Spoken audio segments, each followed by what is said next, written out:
beautiful souls. I hope you are well. Today, I have the honor and pleasure of having with me my dear Sumati. Sumati, welcome. Hello, Gail. I had the opportunity to have you on the channel previously. It was some months ago. I don't remember exactly when, perhaps a year ago, I think. And we had an opportunity to exchange. So I will refer people to this interview as well if people want to know a little bit more about you. But Sumati, you have a wonderful, wonderful practice that you're going to have the opportunity to present a little bit more here. But I want to, before I let you share more about this, I just want to share personally the experience I've had with having two sessions with you, a Galactic Astrology session and a Choose Love Karmic Reading with you, which was a profound, life-changing experience for me. As some of you know, perhaps I went through a difficult period a few months ago, which had to do with a bit of a breakdown of energy and, going through processes within that I needed to heal certain things and reconnect with my essence. And you have really helped me in that way incredibly through your practice. You have helped me reconnect very, very deeply with my essence, with elements of my soul, which I needed to remember.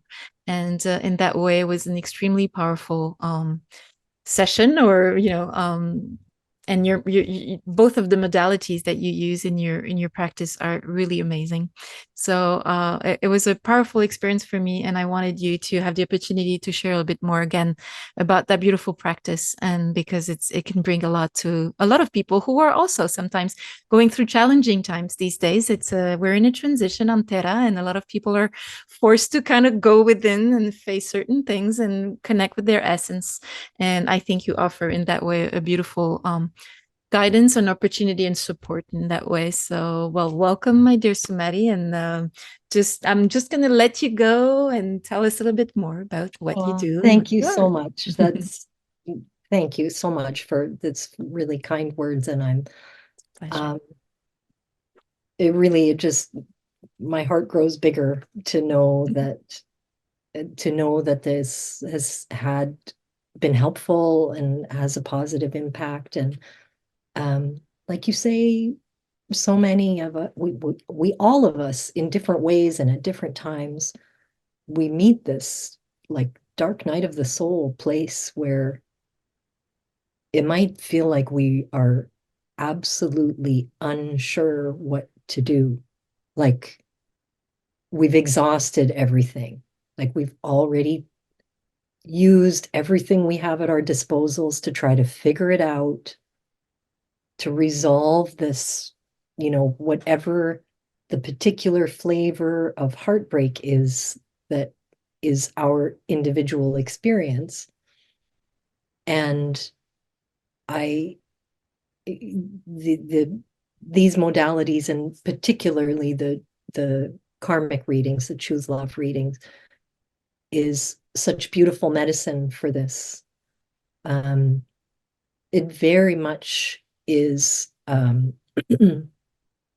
healing modality that very much requires the active engagement of the client.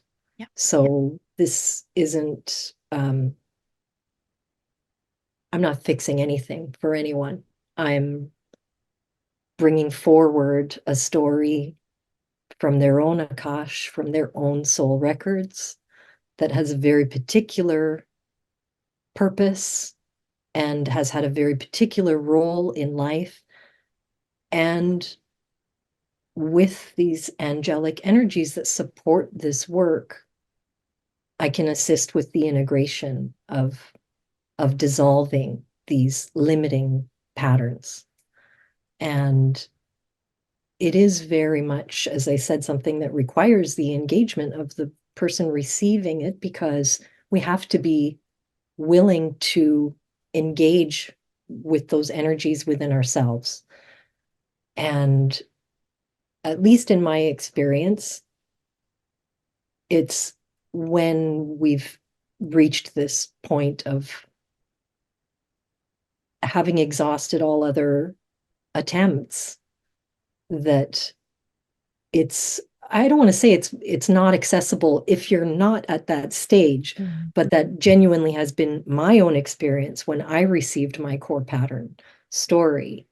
And that I don't know that I would have, it's as unique to me as everyone is unique in their own way. So it could be very different for others. But typically, and what I have found with clients who have come to me for this reading, they've been at a point of some kind of heartbreak deeply felt in their life that hasn't been the first time. And they finally wish to resolve this. And truly, that work is just so assists our personal evolution in such a deep and profound way. Like there's a cellular shift in us that I find is like, as long as we're willing to go along on the ride with those energies, it's all like this beautiful sort of, I don't know, it's like energetic midwifery of a shift from one place of known existence. And, we understand who we are in relation to the world when things are this way. And to make such a profound shift is scary, right? Even if on the other side is something super beautiful, it's moving from out of this place that we know that on a subconscious level is so difficult. And in it, with this modality, I just find that it is by its nature supportive, compassionate, and in that way, like a loving parent to ourselves, to say it's okay, come along.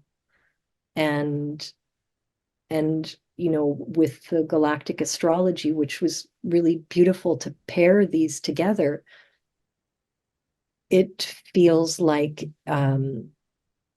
more doorways open to consider and to find the places, or it could be memories or visions, each of us in our own different way, how our inner landscape works, that it provides different places of connection to expand our own understanding of ourselves in a more whole way. That can be sometimes, oh, I've always felt this way about that thing. And it suddenly makes sense when we get some other piece of information of a story of our galactic history, or a place or an experience we've had. These energetics kind of come in, and I don't know, it's like they take the veils off and kind of say, yeah, here it is. Here's that thing you've kind of wondered about or didn't know how to put it into words. And like, guess what? There it is. Okay, it provides something to allow us to validate in ourselves what we've maybe already known on some level, or, been struggling to understand or come to terms with. It's sort of like spreading out a toolbox that's personal to you and saying, well, there could be this experience. This may be something that you find helpful to consider. And when it goes beyond that, that's all the client's work. I'm kind of just presenting these, like, did you know you have this toolbox here? Let's open it up and see what's inside. And it's a really beautiful thing to be able to offer this to people. And when they don't know how else to access it, it's helpful and very gratifying to be able to say, well, I can maybe help with this. And then, from there you go. And I found that they were incredibly complementary, because they're very two different approaches and modalities. But in my case, I decided to go all the way. I said, Sumati, I need the whole package because I need it. And I guess, like you say, it's timely. It's perhaps because I was at that point where it was just like, I have nothing to lose. And I'm not saying this in disrespect of your modality, like I had nothing to lose, so I'm just gonna go. You know what I mean? It's more like I've tried so many things and I'm like, and okay, like I don't have tons of expectations, but I'm actually at a place where I'm ready to open myself to something else, and then that's where the magic takes place. And I found that both modalities are extremely complementary one to each other. So I find it's beautiful how people don't have to necessarily do both, but No. they marry beautifully together. So Yeah, yeah. they're definitely, yes, two completely different options. And Mhm. I'm actually kind of considering that I should probably create a sort of option Mhm. available for my services that does combine both and creates sort of a schedule that's, because the Choose Love readings are a 2 week process with 2 readings, that to add both readings into a package and create maybe like a month-long sort of mini schedule of here's a session timing, that may be something helpful, right? Just to be Yeah. able to even present it as an option for somebody to consider. Very good idea. And I have to say that the process of the karmic reading that was taking place over 2 weeks was something quite unique, because in many modalities, you're just, you have a session with someone and it's like for like an hour, you're completely overwhelmed with a bunch of info. And then you're trying to put that into your life. But what I loved about that approach is that the fact that there's two aspects to it, but also the client, like you say, is brought to a daily participation through, I'm not going to go into details, but where you There's have to homework. write, and it is a bit of a homework to do. So it really involves you and makes you an active participant in your own healing, or in your own, realizations of things. And that is a beautiful approach. And it gives the opportunity to also have things settle down and emerge. And then when the second reading comes, it's just like you feel like you're blooming into this process. So it's such a beautiful approach in that way. I really appreciate Yeah, it. totally. Is especially through that process of that daily engagement with the experience before the second portion. Mhm. It's it's an exploration, right? Like we don't know what's going to come up and be, what we become aware of about ourselves. And it's really quite a beautiful thing. It's almost like you're panning for gold and you don't even know. It's like, oh, wow. Okay, I just realized something. And you would never have picked that one thing out Yeah. from listening to it again. Yeah. And yet in that initial period of every day considering this, we're given the opportunity to really make those discoveries about our own selves. Yeah. And it Um, also connects the fact that we are rewriting, what was yeah, the message that was received. We're rewriting it, so we have an opportunity to connect tangibly our body. It's kind of a neurological thing happening where your brain and your hands and your whole being is yes. engaged in the process, and that really helps to really have things. I don't know. I'm trying to find a word in English, to décanter, to Oh, well, to decant. yeah, okay, that's Yeah, it. Yeah, and it's yeah. just so much more powerful because of that as well. Yeah, it's very true, right? Like the act of, well, it's essentially like journaling, but this has a Mhm. very specific sort of structure Yeah, and you know, it's engaged within this container.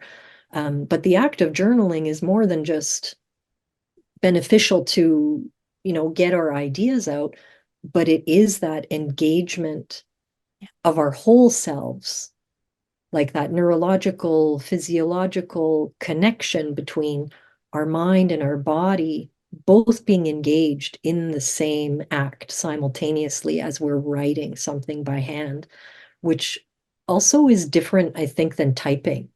Like there's something very different about manually moving a yeah, writing instrument with our thoughts that is a meditation in a way, in and of itself. absolutely.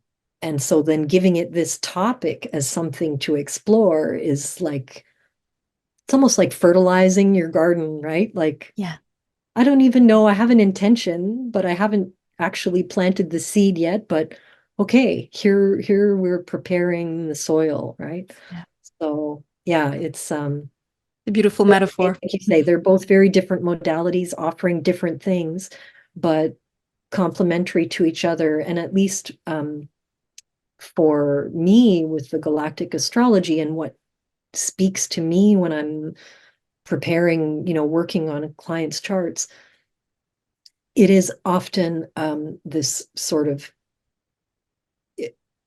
the focus of it tends to also be this, larger evolution of us individually, a soul evolution of us into a more free expression of our personality and who we are. And those tend to be, like big things in our lives, right?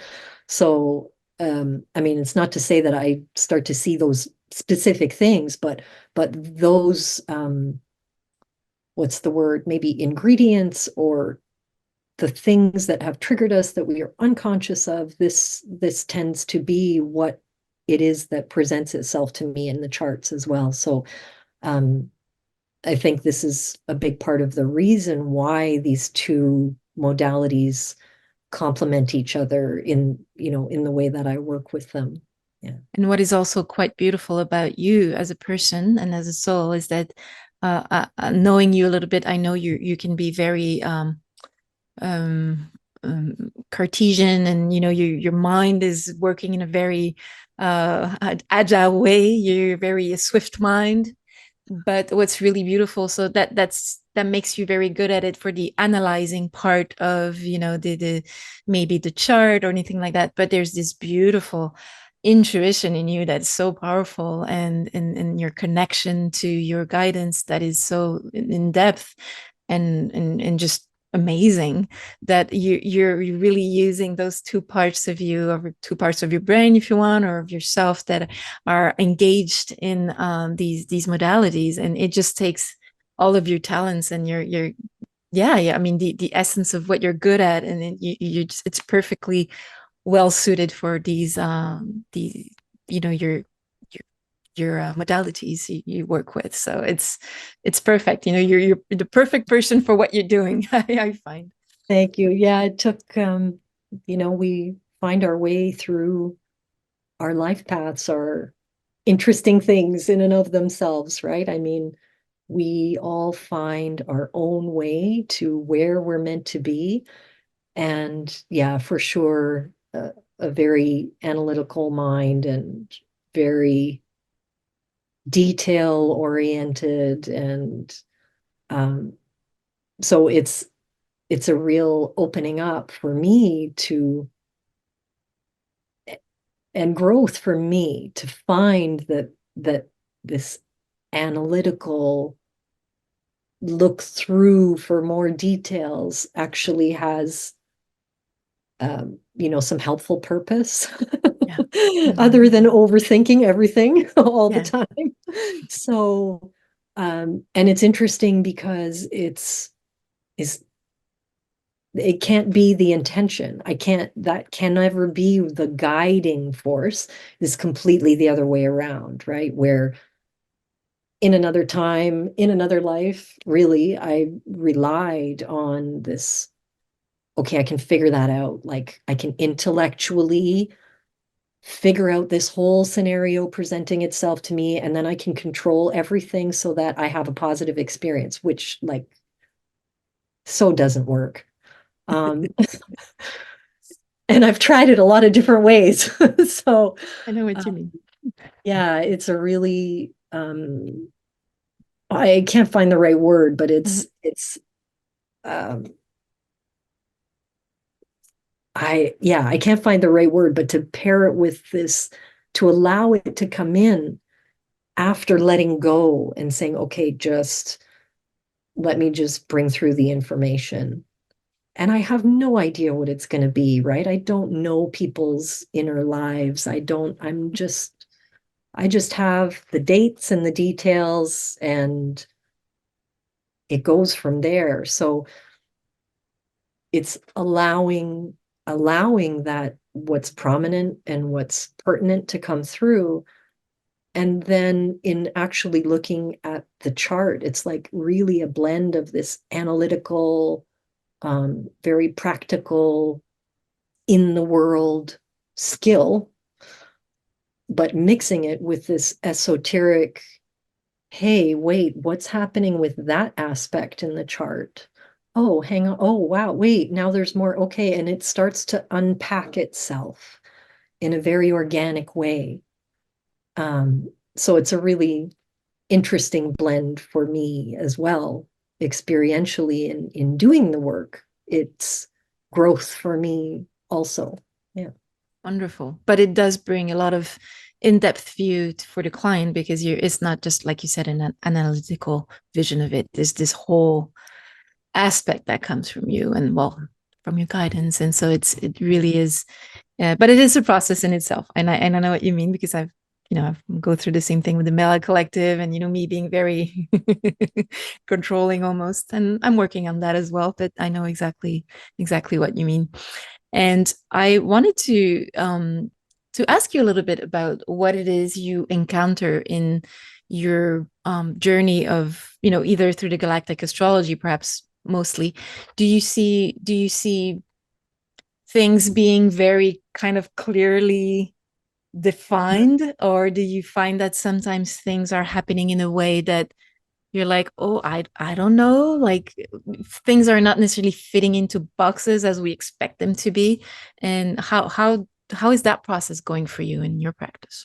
Yeah, it really is an exploration that is so beautiful and so expansive, and is being matched with the energies that we're collectively feeling expand in the world now, I think.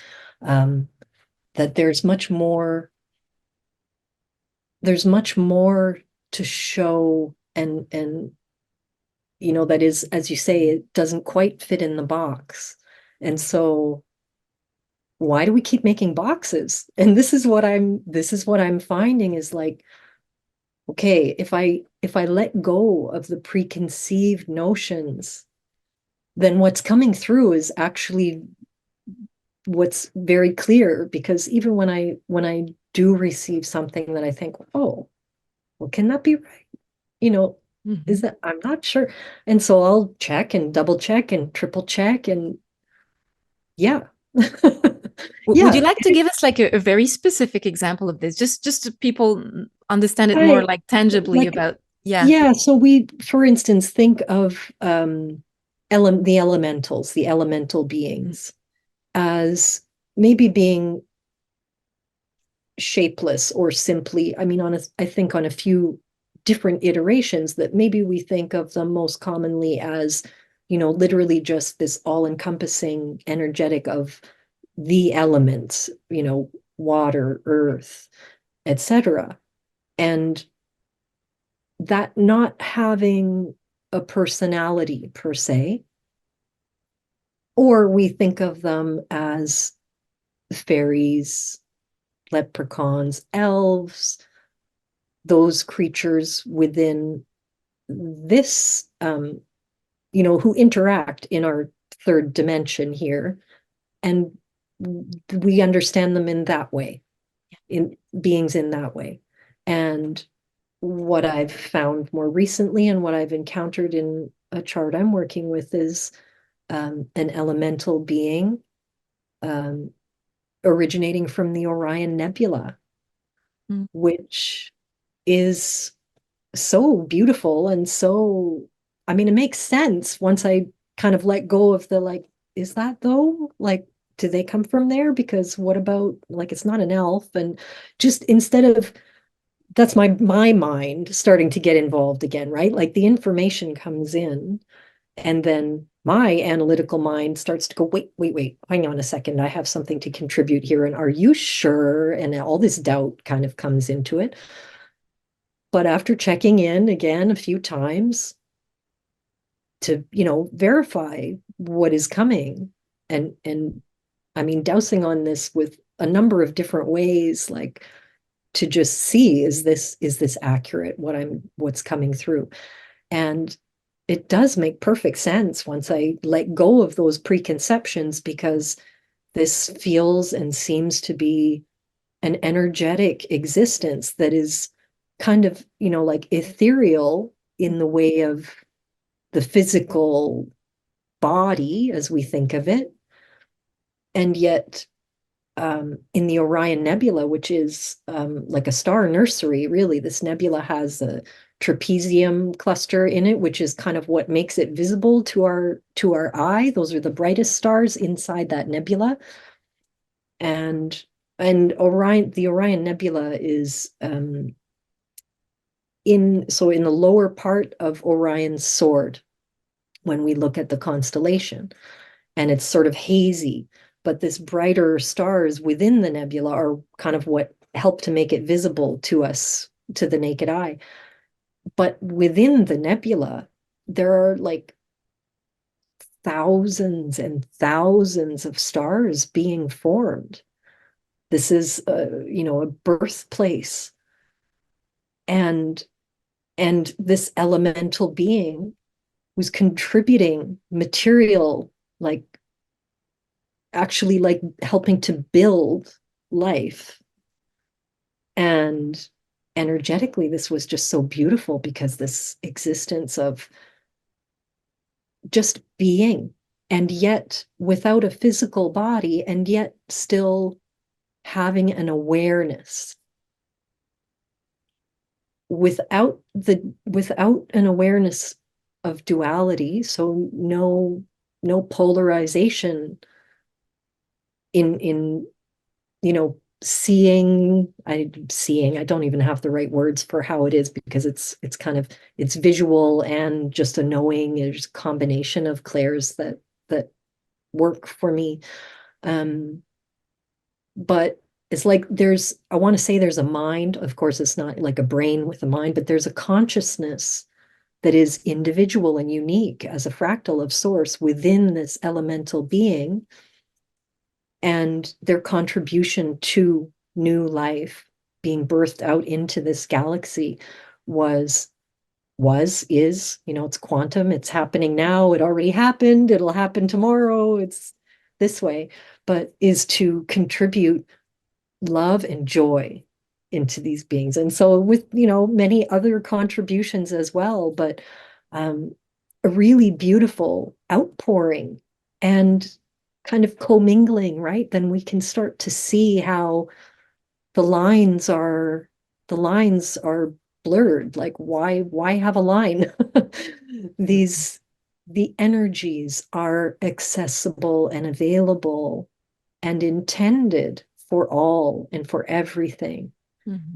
And we're all in some way navigating our way out and back in through this whole experience of mine, not mine, somebody else's, all of this being the same, and really experiencing these different energies with a wholeness of ourselves being present for it. Yeah. I think you bring a very, very important point in this phase in which we are right now, when we are more and more feeling a connection or remembering certain memories from either star connections or inner earth or elemental connections. And we are wishing now, many of us, to explore this a little bit more and perhaps to share our experiences with others. And I think you bring an important point about keeping a really open mind regarding putting things in boxes, because it's easy to get into this really box-like description of who's who. And, beyond the fact that, some people think that all reptilians are bad, and, we all know that there's good and bad reptilians, but even there's a polarity there. And then maybe it's much more complex than that. And we should just be careful about putting things into very specific descriptions, although, I mean, it's okay as well. There's nothing wrong with it, but to always keep an open mind to, new experiences, because people might come up with experiences that are completely new to us. And, like you say, this elemental from the Orion zone is something that's, we don't have descriptions of that yet. And why not? And it's perfect, and to be respectful and open-minded to other ways of seeing things, and not to repeat this sort of, Terran, kind of, I wouldn't say Nazism, but, of like where things are, if you're a reptilian, you're a bad one. And, you're like, it's just everything becomes black and white and polarized in that way. And we have to be really careful about, contacts with galactic contacts, which are going to be so amazingly diverse and maybe strange to us sometimes, and incomprehensible sometimes. And it's just keep an open mind. It becomes really, really crucial not to get lost in those really simplistic categories. So you bring an important point that we should keep in mind. I think also that for us individually, as we're exploring, especially if we're not sure and we don't know, but we want to know, it can be, it's important. Like, both are equally important, right? What's everything that everyone has shared before us is important and helps lay a path towards our own truth, right? Our own comfort with our own truth, because this really is the only thing stopping us from connecting with the true essence of who we are, is our own internal limitations of this. And they're not all, they have purpose in their own way, because as much as we may wish to, what if we had it all tomorrow? Like, would we be able to cope? Like, how would we really? Like, we want this, but I don't know. It's like a child that wants something. You want the adult experience or something like this, and like, but truly, you're not ready for that. Like, your 5-year-old wants to drive the car, but they're genuine, like their legs aren't long enough. Like, you can't do it. You may want to, and it may be fun to try, but like, so in some of this way, I guess what I'm trying to say is just that initially it can be very helpful, and it's definitely helpful to have, some kind of form and structure to be able to identify with and to validate our own inner knowing. Because many of us initially, when we get this sense of knowing, we don't trust it. Like, we don't trust it. And it helps to hear someone else's experience, and especially when it's many, because there are many people speaking this now. This is nowhere near as difficult to find information as it was even 5 or 10 years ago. Yeah. And so those kind of very particular things that are a little bit box-like, I guess, can be very helpful, right? To like encouraging and allowing us to move out of what's expected, and to be able to relate to things on a different level that are very helpful for our own evolution.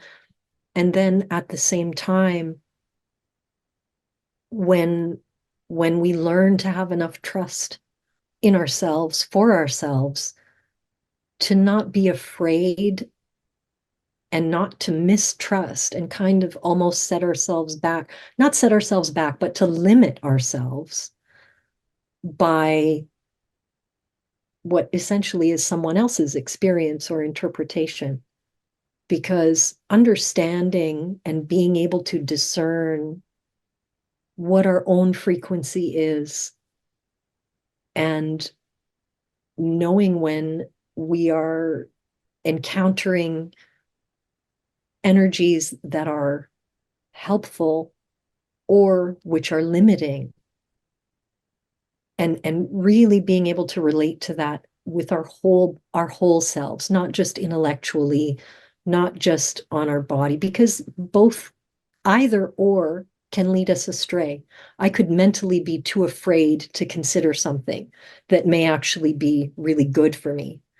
And likewise, something might be physically uncomfortable that is actually very nourishing and very helpful and very positive. And if I'm not willing to, in essence, challenge myself or allow a challenge to meet me, and then to engage with it in what I consider like a truly honest way, then really we're doing is repeating a pattern again of finding something and then deciding it's uncomfortable and therefore I won't. And it's like, okay, meet the uncomfortable thing and then decide what to do.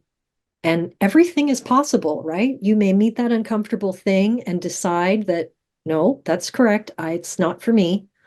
Okay, fine. Or you could find that that uncomfortable thing transforms once you engage with it. You could find that actually the only reason it was uncomfortable is because of some other thing that you were holding yourself in, and that it's been a gift that's freeing when we engage with it. And all of those are always possible. And really, it's individually, we have to learn to do this for ourselves, right? And so, whether it's me or someone else who's practicing any healing modality, I think it's been said so many times, but I think also many people sometimes just need to hear that is, yeah, it truly is not healing coming from, us. It's that we're a vessel, like a conduit for this, to help you connect with that yourself, because everything we're seeking is inside us. We just may not understand how to move around in there, and we might have gotten, it's like you go in the grocery store and you've been down that aisle 6 times, but until you ask someone where it is and then they show you, you'd walk by it a 7th time before you find that thing you're looking for, right? It's like they didn't create it, they didn't bring it there, it's already there. They just happen to be able to show you that's where that is. It's a beautiful analogy. It's very visual. And it sometimes really is that simple. And everyone is capable of this. It's all within us. The potential is always all there. But likewise, I don't discount the magic of our existence, where we encounter what we're meant to have when we should, which isn't necessarily when we want it or how, but we always learn something through this. And so, there's nothing wrong with accepting assistance. And it doesn't mean that just because it is within us that like you shouldn't need someone else. I mean, you don't need someone else, but if you or yourself are in the middle of an experience that you can't see a way to get out of, it's not wrong to accept someone's assistance, right? Like, and that can be in and of itself a very difficult protective layer to move through.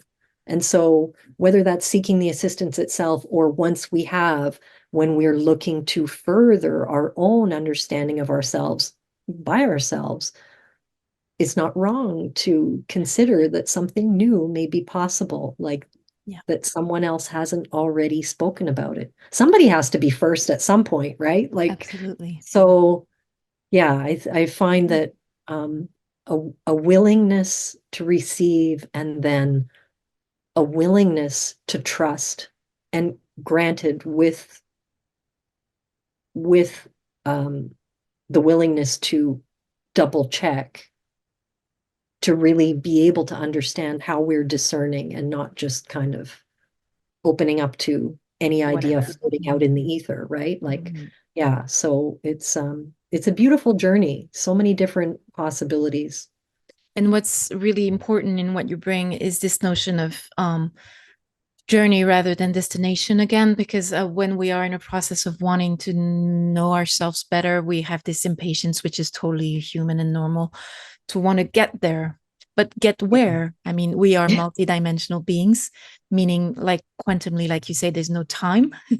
Well, everything's past, present, future, whatever. We can be so many things simultaneously. So sometimes we have visions of different things and we're like, we're trying to reconcile that into one logical thing, which sometimes cannot be reconciled into one logical thing. It maybe you're a mix of like two different races, and then that's why you're just blue with green ears, and you haven't seen any description of blue with green ears, and you're thinking, I'm just an idiot, I'm inventing this. But no, maybe you're just, like you say, the first one who brings that information, because you're a unique mix of perhaps two people, and that's beautiful in itself. And trusting yourself is part of that journey as well. And your information is not just about having that perfect answer that's going to be fitting to your mind and your body, but it's discovering how your body will react, and how your mind will react, and how your intuition will react, and how you will dance between all of these elements. And that's part of the learning journey as well. So that's an important point you bring definitely here. Yeah, you do. Sumati, I also, well, I don't know if is there other elements you would like to share about your practice, or about your personal experiences regarding this either finding your answers within, or anything like that you'd like to share? Yeah, I think that it's remembering that it's really that what you said, like bringing that attention to the experience rather than the destination. Yeah. So when we're looking at the destination, we want to control something, right? And it's a completely natural impulse, because of course we want to have a positive experience in life, but the way to do that is not to control all of the variables in order to ensure that the positive experience comes around. Because again, I've personally attempted this in many different ways that is, not likely to be what it is that we want. And honestly, even when the outcome is something that is maybe celebrated by others, it still isn't satisfying, because what we're personally seeking is maybe something different, right? So that's my own experience of it. So for me, it's very much trust constantly, and trusting ourselves, and trusting that truly everything is moving with divine timing. Like, we look out in the world and it's difficult, it's painful, there's so many things that can draw our attention that are not what they certainly don't appear positive. However, on a collective level, this is an experiential, out loud thing, right? Like, if we look away from the thing that we need to transform, and look away and look away, and we keep looking away, it's like it just gets bigger and bigger and bigger. And so, at least to my way of what works for me, is not any longer seeing that thing that is wrong, and then me going out and engaging myself in the world in righting that wrong, which still is, I'm not saying that's the wrong thing to do. It just, in my own experience, the more productive thing is to actually distance myself from the emotional entrainment in that circumstance, and to really, really hold a peaceful and balanced frequency, and to contain, not to contain it, but to maintain that,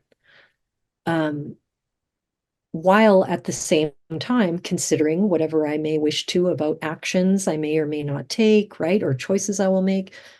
Of course, depends what it is, right? Pick an issue, there are many. But for me, the direct engagement isn't, I recognize where that's actually something that depletes my energy, and really it lowers my frequency, because empathically I just become heartbroken for, depends on the situation. But I identify too much maybe with that inability to shift the situation, and then the frequency that I'm holding and that I'm putting out has actually lowered, and it's one of frustration and upset and feeling victimized. And so I find that it has become much, much more helpful, and it's created a much more positive experience for me in my life to be able to acknowledge that free choices are resulting in really difficult circumstances in some places and for some people, and to still maintain this more balanced sort of just a place where I can acknowledge it. It's like I imagine it, I'm very visual, so I imagine this like you're looking out across an ocean, and it's really nice when, the water, well, maybe a lake works better. And it's very peaceful and it's very serene and it's beautiful when it's like that. But, like somebody's driving a jet, like, a power boat, and they're not stopping. And now there's other people that are trying to swim and they can't swim. And now people are drowning. Like it's just going crazy. Okay, can I actually go and rescue them all? Or maybe I can be more helpful if I'm over here and maybe on like something that is floating, because I don't want to try and stand still against the waves, but I want to be able to move with what's happening and ebb and flow and be able to clearly identify what's happening so that I myself understand what it is I want to move with, towards, or away from, without it just being by surprise, like suddenly you're in the midst of it. It's like, no, I'd like to be aware of what's happening and to maintain this calmer space. And then for those, like I feel as my own evolution moves forward, then that space that I'm creating is somewhere where, when people are wanting to engage, to meet themselves more deeply, that there is a sort of a calmer island to be able to move into, move with, and sort of create this as a space, right? That just Absolutely. yeah, sorry, that's kind of coming out sounding maybe jumbled, but like No, I've no, got too many analogies happening, I think. to me it's clear anyway. Good. But what's beautiful about what you bring is that not only you bring this well, obviously these beautiful modalities through quantum sunrise that we see here. So if people are resonating with your energy and what you bring, they can contact you if that's something they want to I don't know, have being supported too in their journey of self discovery and eventually healing. But I think that what you bring today, beyond this beautiful support, is this idea that is absolutely crucial of navigating these transitional times in a space of equilibrium, balance, where we're not, pulled here and there about, what we feel about the events. And you're really inviting us wisely, I feel, to just keep this connection to the inner island, where we can stay connected to ourselves first, but also to high frequencies, because this is the only way we can really be of help to ourselves and others. And definitely also what you bring about this notion of keeping an open mind to what comes, not only through what comes from ourselves, but what will, take place in our world as well. We might encounter that the changes that are taking place on Terra will not be as we have expected them, and so you bring this notion, which I think is very important, to keep an open mind and keep an open heart and trust that process of dealing with the information coming, and juggling with it in a harmonious way between the physical, between the mind, between the soul, between the intuition. And you do that beautifully in your practice and as a human being in general. So I find that very inspiring, the way that you are and that you work in that way. So thank you for sharing your own. Just as you were saying that, I was thinking like, okay, well, if we You have your calm island, just to follow that analogy, and I have mine, and all of these, so many individuals doing this same thing in their own ways. Yeah. This, these little circles of islands, they're gonna meet one another, and like Yeah. we don't realize that we think we're alone doing it. But before we know it, and this is where I think things could be like we're not expecting, that still could be positive, right? That we don't know how many people are doing this work all in their own way, unique to them. And, the collective shift only happens through each individual making a shift. And so, as we all kind of hold our own islands this way, this all of a sudden we've got a land bridge, like Absolutely. An archipelago of individual islands that connect in so many ways through exchange, through, and it's and just manifest organically yeah. into something Mhm. more than any one of us Yeah, has a vision of, right? Like, absolutely. yeah, I think there's so much beautiful potential Yeah. that can come from it when we just focus our energies towards something positive. Yeah.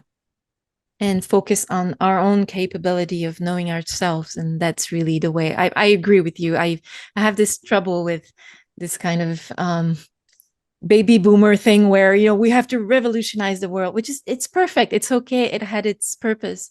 But I don't personally believe that we change the world by just, breaking things, but it's more about just each of us doing that little inner work all day, and making it a priority. This is how individually we change. This has always been my personal view, and I think you feel that way as well. But it could seem discouraging because we're thinking, I'm doing my little thing, and he's doing her little thing, and she's doing her little thing. Is that really going to change the world? But it does in a very subtle but powerful way, I think.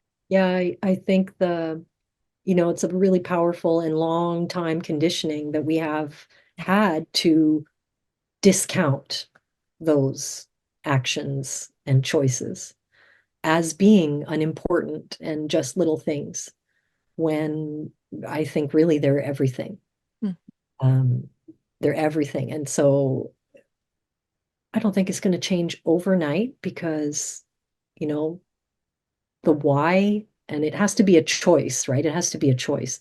And so that will be what takes some time. But I think that we're shifting into a time, space, energy where so many of us are connecting and through varying ways, that there really is an avenue for everyone to find information or a way of connecting, like whatever it is that we're seeking in the way of expansion and truth.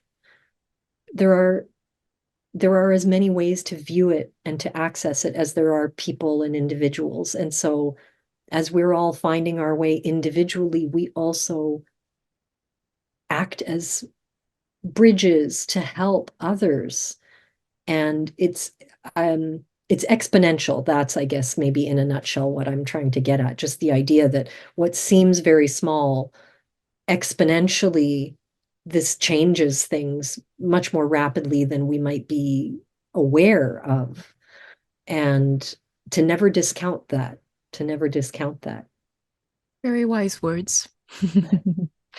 Time flies, my dear Sumati. So Oh, yeah, we could talk about these things for hours and hours. And you're always welcome on the channel if you wish so. And you always have some beautiful wisdom to bring. and Gail, Oh, I want to say thank you so much for what you do, because you bring so much beautiful, unique perspectives out in all of the conversations that you have and share, and the art and the beautiful messages and work that you bring it's really, it's such a beautiful example of creative expression being a medicine for us in a very real way, and just like the idea of making small choices seeming small, sometimes some people may see like, well, that's some little thing, or, like that's pretty, but but this deep, true expression through creativity. I mean, this is the beauty in the world, right? And I thank you so deeply. Oh, It's thank such you. important work. Thank you. Thank you for your beautiful words. Touches me a lot. Thank you. I try. We all bring our little pieces of the puzzle with our own unique abilities and passions, and I do so humbly as well. And it's a pleasure to do so. It's a passion for me. So thank you for your words. Oh, a bookmark. Yes. Well, the one is framed, but the bookmark is here and actively cooperates with me through my day while I'm working. So Oh, I'm so happy. I'm so happy that it's part of your everyday life and contributes to yes. bringing Yeah. some high vibes to your life in some way. So thank you very much, Sumati. And I wish you a good continuation in your beautiful practice and continue your beautiful journey, you know, as a human, as a soul, and always bringing us some beautiful wisdom every time we talk. So thank you so Thanks much so for much for inviting me, and thanks for another beautiful conversation. Thanks, Gail. It's a real pleasure. Take great care of yourself. Thanks.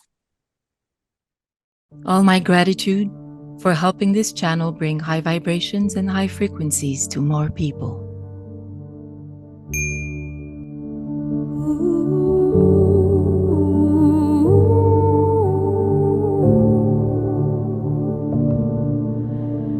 Ooh.